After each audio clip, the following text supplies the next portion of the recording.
नमस्कार, वे धड़क खबर देख रहे हैं आप। मैं हूं आपके साथ शशांक। लोकसभा चुनाव खत्म हो गए हैं, लेकिन चुनाव नतीजे आने के बाद बीजेपी को ऐसा जख्म लगा है कि उससे भारतीय जनता पार्टी अभी तक उभर नहीं पाई है।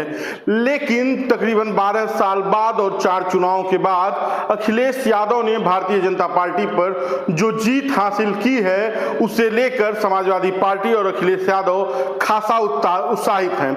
और इसी उत्साह को लेकर उत्तर प्रदेश में होने वाले 10 विधानसभा सीटों के उपचुनाव को लेकर एनडीए और इंडिया ब्लॉक काफी उत्साहित है। अब इस उत्साह की वजह यह है कि अखिलेश यादव और कांग्रेस और अन्य जो राजनीतिक दल हैं, उन्होंने मिलकर जो इंडिया गठबंधन बनाया था, उसने लोकसभा के 24 के लोकसभा के चुनाव में एक अच्छा खासा प्रदर्शन किया है।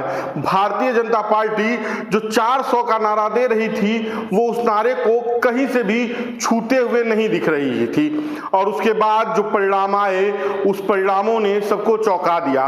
भारतीय जनता पार्टी 240 जाते जाते सिमट गई और इंडिया ब्लॉक ने जो प्रयास किया वो उसे सफलता के एक नए शीर्ष पर ले गया। इसे लेकर इंडिया ब्लॉक काफी उत्साहित था और अब उपचुनाव को लेकर इंडिया ब्लॉक पूरी तैयारी में लगा हुआ है। हर जगह के उपचुनाव को लेकर, चाहे वो उत्तर प्रदेश की 10 विधानसभाओं के चुनाव हो या देश में अन्य जगहों पर लोकसभा और विधानसभा के उपचुनाव हो। अब उत्तर प्रदेश में जिन 10 विधानसभाओं में उपचुनाव होने हैं, उसमें करहल है, मिल्कीपुर है, कटेहरी है, कुंदरकी है, गाजियाबाद है, खैर मीरापुर है, फूलपुर है, मझवा है और सीसामऊ की सीट है जिन पर उपचुनाव होने हैं। अब इन सिर्फ जो विधानसभा सीटें हैं, इनके मतलब क्या है, इनके मायने क्या हैं और ये किसके लिए मुफीद है, किस राजनीतिक दल के लिए मुफीद है, इसके बारे में हम आपको बताएंगे। भारतीय जनता पार्टी और इंडिया गठबंधन दोनों 10 की 10 सीटों पर कड़ी टक्कर देने के मन में है। फूलपुर से भाजपा के विधायक प्रवीण पटेल फूलपुर लोकसभा सीट का चुनाव जीतकर लोकसभा पहुंचे हैं, तो वह सीट इस बार खाली हुई है और जिस पर विधानसभा के चुनाव होने हैं। फूलपुर भाजपा के लिए कहा जा रहा है मजबूत है, क्योंकि यहां पर विधायक भी प्रवीण पटेल थे और वही चुनाव जीतकर सांसद भी बने हैं। तो ये माना जा रहा है कि इस सीट पर भारतीय जनता पार्टी चुनाव जीत सकती है। अलीगढ़ की खैर सीट जो है, वहां पर भारतीय जनता पार्टी के प्रदेश सरकार के मंत्री अनूप प्रधान वाल्मीकि जो विधायक थे, वो हाथरस के लोकसभा की सीट जीतकर सांसद बने हैं, वहां से वो चुनाव जीते हैं, तो वो सीट खाली हुई है और वो भी माना जा रहा है कि भारतीय जनता पार्टी के फेवर में जाएगी। गाजियाबाद से भाजपा के विधायक डॉक्टर अतुल गर्ग ये गाजियाबाद की लोकसभा सीट से इस बार सांसद चुने गए हैं और इसकी वजह से गाजियाबाद की विधानसभा सीट खाली है। माना जा रहा है कि ये भी भारतीय जनता पार्टी जीत सकती है। लेकिन मझवा जो विधानसभा सीट है, जहां से निषाद पार्टी के विधायक विनोद कुमार बिंद थे, वो इस बार निषाद पार्टी के जो विधायक थे, वो भारतीय जनता पार्टी के टिकट से भदोही से चुनाव लड़े और वो लोकसभा पहुंचे हैं और उसकी वजह से मझवा लोकसभा विधानसभा की सीट खाली हुई है और वहां पे उपचुनाव होने हैं। लेकिन अब ये देखना है कि भारतीय जनता पार्टी यहां निषाद पार्टी, अपने जो गठबंधन के सहयोगी हैं संजय निषाद, उन्हें चुनाव लड़ाती है या फिर भारतीय जनता पार्टी खुद अपना प्रत्याशी उतारती है। क्योंकि संजय निषाद जिस सीट पर अपने बेटे यानी संत कबीर नगर की सीट पर लोकसभा का चुनाव लड़ाए थे, वहां से वो हार गए और उसी तरह से ओम प्रकाश राजभर भी अपने बेटे को घोसी से चुनाव नहीं जिता पाए। इसके बाद से ये माना जा रहा है कि अब इन दोनों राजनीतिक दलों का कोई बड़ा महत्व नहीं है भाजपा और एनडीए में, इसलिए ये माना जा रहा है कि ये भी सीट भाजपा अपनी लड़ाएगी। लेकिन देखना है कि मझवा पर क्या स्थिति होती है। यहां पर समाजवादी पार्टी पूरी तरह से टक्कर देने के मूड में है।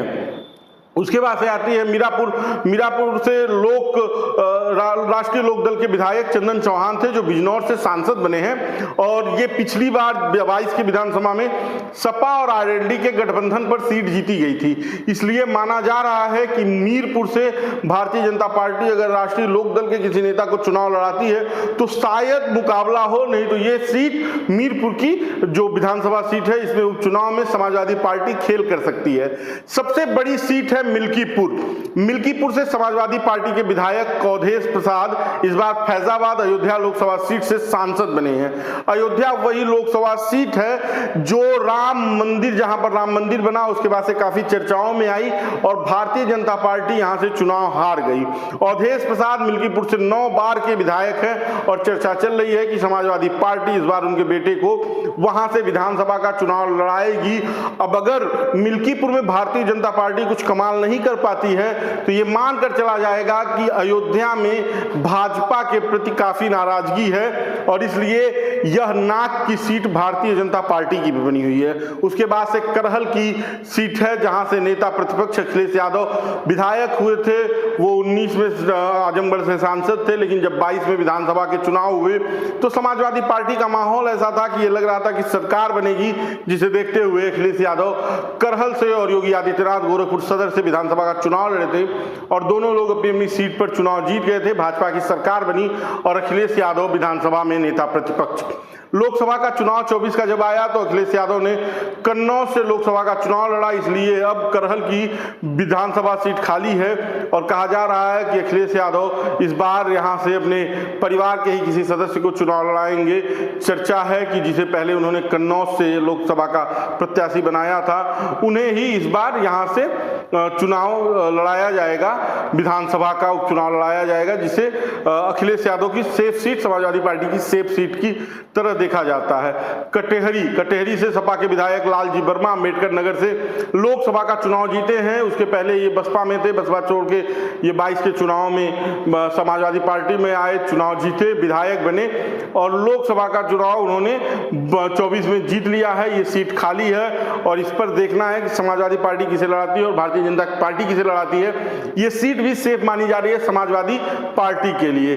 कुंद्र की जो विधानसभा सीट है, यहाँ से जियाउर रहमान वर्फ संभल से सांसद हुए हैं, पहले विधायक थे और इसके बाद से विधानसभा की सीट खाली हुई है और यहाँ पर उपचुनाव होने हैं। इस लिहाज से ये चूंकि यहाँ पर 60% जो मतदाता हैं वो मुस्लिम मतदाता हैं, जिसे माना जा रहा है कि समाजवादी पार्टी के पक्ष में ये वोट जाएंगे और उसके बाद से ये सीट भी समाजवादी पार्टी के फेवर की सीट मांगनी जा रही है। पिछले चुनाव में सपा ने करहल, बिल्कीपुर, कटेहरी और कुंदराई की सीता मऊ की सीट जो है वहां पर जीत का परचम लहराया था, जबकि बीजेपी ने गाजियाबाद, खैर, फूलपुर पर कब्जा किया था। वहीं मझवा से निषाद पार्टी के विधायक बने थे विनोद कुमार बिंद और मीरपुर से चंदन चौहान राष्ट्रीय लोकदल के सिंबल पर चुनाव जीते थे।